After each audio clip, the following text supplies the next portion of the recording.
హెచ్చరిక, దైవజనుని హెచ్చరిక. ఇవాళ యెషయా గ్రంథం 58వ అధ్యాయం. యెషయా గ్రంథం 58వ అధ్యాయం మొదటి నుంచి కొన్ని వచనాలు చదువుతున్నాను, వినండి. మేము ఉపవాసం ఉండగా నీవెందుకు చూడవు? మేము ప్రాణమును ఆయాసపరుచుకొనగా నీవెందుకు లక్ష్య పెట్టవు అని అందరూ. మేము ఉపవాసం ఉండగా నీవెందుకు చూడవు? మేము ఆ ప్రాణములను ఆయాసపరుచుకొనుచుండగా నీవెందుకు లక్ష్య పెట్టవు అందరూ. మేము ఉపవాసం ఉండి ప్రార్థన చేసినా మాకు జవాబు రాలేదు. ఉపవాసం ఉండి ప్రార్థించినా నాకు ఉద్యోగం దొరకలేదు. ఉపవాసాలుండి ప్రార్థించినా నాకు గర్భఫలం కలగలేదు. ఉపవాసాలుండి ప్రార్థించినా నేను అనుకున్నవి జరగలేదు. నా ప్రార్థన దేవుడు ఎందుకు వినటం లేదు? ఎంతకాలం నా ప్రార్థన దేవుడు వినడు? ఎంతసేపు ప్రార్థన చేసినా, ఎన్ని రోజులు ప్రార్థన చేసినా నాకు జవాబు దొరకటం లేదు. నేను ఎంతో ఆశతో ప్రార్థన చేస్తున్నా కానీ ప్రభు నాకు జవాబు ఇవ్వటం లేదు అన్నవాళ్ళు ఎవరు ఉంటే చేయి చూపిస్తారా? నేను చెప్పింది ఏమి వినలేదా? వినరా? నా ప్రార్థనకు జవాబు రాలేదు అని అనుకుంటున్న వాళ్ళు చేయి చూపిస్తారా?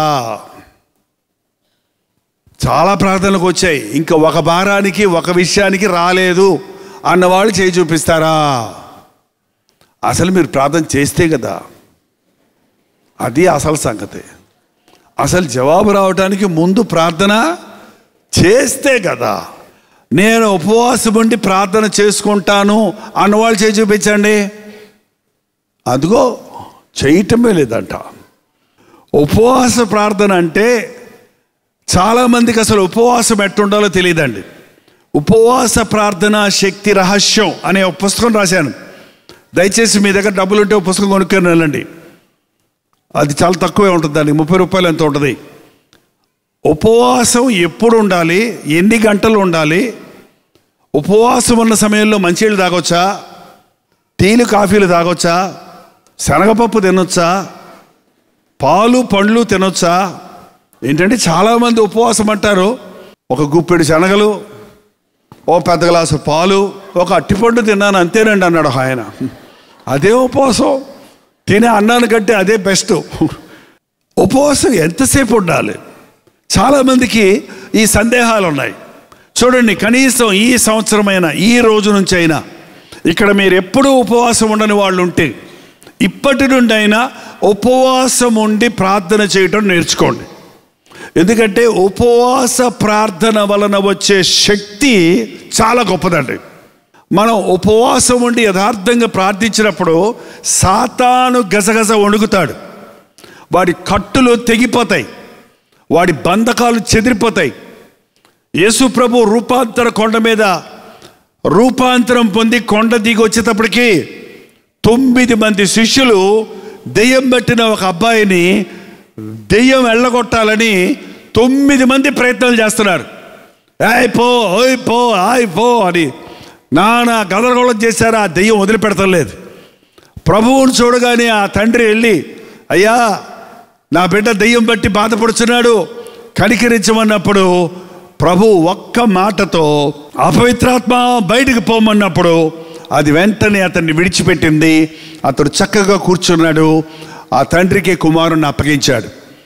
ఇంటికి వెళ్ళిన తర్వాత శిష్యులు అడిగారట, ప్రభువా నువ్వు ఒక్క మాట దెయ్యం వల్ల కొట్టేశావు, నువ్వు ఒక్కడవే దెయ్యం వల్ల కొట్టేశావు, మేము 9 మంది కలిసి ప్రార్థన చేశాం, దెయ్యాన్ని వెళ్ళగొట్టడానికి నానా ప్రయత్నాలు చేశాం, ఎందుకు అది వెళ్ళలేదు అని అడిగితే ప్రభు ఏం చెప్పాడో తెలుసండి?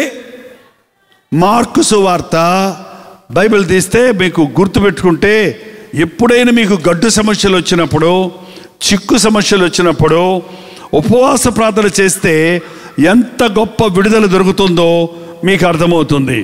మార్కు సువార్త 9వ అధ్యాయము 28వ వచనము. ఆయన ఇంటిలోనికి వెళ్ళిన తరువాత ఆయన శిష్యులు మేమెందుకు ఆ దెయ్యమును వెళ్ళగొట్టలేకపోతామని ఏకాంతముగా ఆయన అడిగిరి. అందుకు ఆయన ప్రార్థన వలననే గాని మరి దేని వలనను ఈ విధమైనది వదిలిపోవుట అసాధ్యమని వారితో చెప్పాను. మార్కు సువార్త 9వ అధ్యాయము 28వ వచనంలో ఇది ప్రార్థన వలననే కానీ అన్న దగ్గర 2 నెంబర్ వేసి కింద రాశారు చూడండి. అనేక ప్రాచీన ప్రతులలో ప్రార్థన వలనను ఉపవాసం వలననే అని కూర్చబడినది. ప్రార్థన, ఉపవాస ప్రార్థన. ప్రార్థనలోనే బలం ఉంది, ఉపవాస ప్రార్థనలో అధిక బలం ఉంది. ప్రార్థనలోనే గొప్ప కార్యాలు జరుగుతాయి, ఉపవాస ప్రార్థనలో అసాధ్యమైన కార్యాలను సుసాధ్యంగా సాగించగలుగుతాం. ఇంతవరకు మీరు ఎప్పుడు ఉపవాసం ఉండలేదేమో, ఇక మీదటైనా ఒక రోజు ఉపవాసం ఉండి ప్రార్థించండి. ప్రార్థన. పరిశుద్ధుడా, ప్రేమగల తండ్రి, ఒక్కసారి నీ బిడ్డలను చూడు నాయన.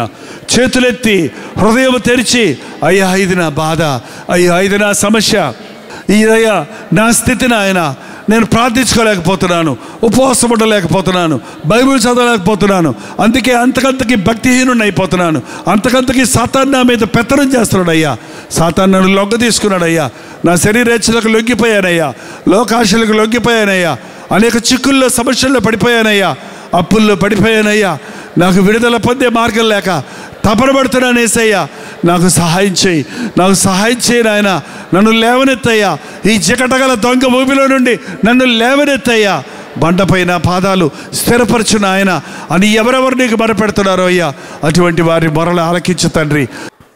మోయబడిన గర్భాన్ని నజరేయుడైన యేసుక్రీస్తు నామములో తెరచున్నాము నాయన. మరుసటి సంవత్సరం చక్కటి బిడ్డతో వచ్చి సాక్ష్యం ఇచ్చినట్లుగా సహాయం చేయము. యేసుక్రీస్తు నామములో అడుగుచున్నాము తండ్రి. మన తండ్రి అయిన దేవుని యొక్క ప్రేమయు, కుమారుడైన క్రీస్తు యొక్క కృపయు, ఆదరణకర్త అయిన పరిశుద్ధాత్మ యొక్క సహవాసమును కూడి వచ్చిన మనందరికీ ఇప్పుడు సదాకాలము తోడై ఉండునుగాక. ఆమేన్, ఆమేన్, ఆమేన్.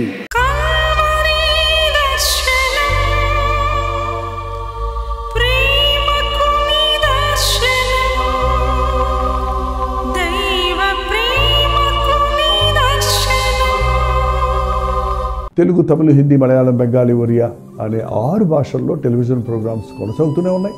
భారభరితమైన పరిచయంలో మీరు సహకరించాలని ఆశిస్తే ప్రభు మిమ్మల్ని ప్రేరేపిస్తే మీ విరాళాలు, కానుకలు డాక్టర్ జై పాల్ ఫౌండేషన్స్ అనే ట్రస్ట్ నెంబర్కి మీరు పంపించవచ్చు. అవి నేరుగా టీవీ ఛానల్స్కి వెళ్తాయి. అందులో ఏది మేము మా సొంత ఖర్చుల కొరకు ముట్టుకోవటం లేదు, వేరే పరిచయ కొరకు ముట్టుకోవటం లేదు. టెలివిజన్ పరిచయలో ఇంకా సువార్త వెళ్ళని వారికి అది అందించాలని ఆశతో ఒక 20 సంవత్సరాలుగా కొనసాగుతున్న పరిచయం కొరకు ప్రార్థించండి, మీ సహకారాన్ని అందించండి.